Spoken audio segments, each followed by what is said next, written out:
Hello, I hope you are doing well. Today we are on a new episode of Food of the World with great affection from your host, Juan Domingo. However, I am not alone today. I'm joined by two professional chefs, Renato and Abraham. How are you? Are you ready to chat? Hello, good afternoon.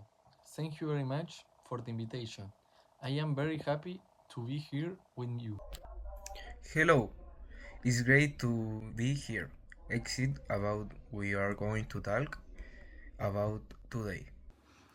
Today we are going to talk about food, but specifically about the food of the Chilean culture. Perfect. What's in my favorite culture is what I like to cook the most. Mine is the same, although I don't usually cook much of that. I prefer to cook Japanese food. Well, to start, I'd like to ask you some questions. Since I don't understand much about this topic, my strength is history more than anything else, and I must take advantage of behind with two experts. Ask anything you want. That's what we're here for. Thank you very much. To start, according to you, what are the three most common dishes in Chilean culture? For me, the best preparation are portos con rienda, humitas, and with you, the boat, pastel de choclo.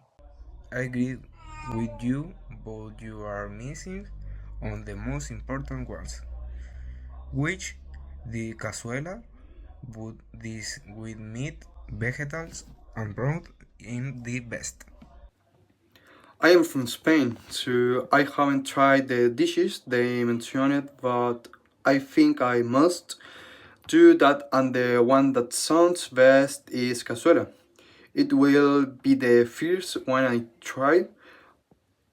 I want to change the topic of this podcast and talk about an exotic dish from Chilean culture. I want to talk about puree. I've never gear on white is a typical of plant.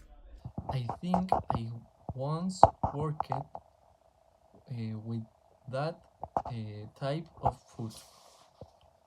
If I am not mistaken, it comes from the sea, right?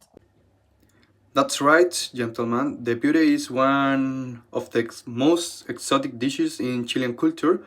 However, like anything else, it also has its own story behind it.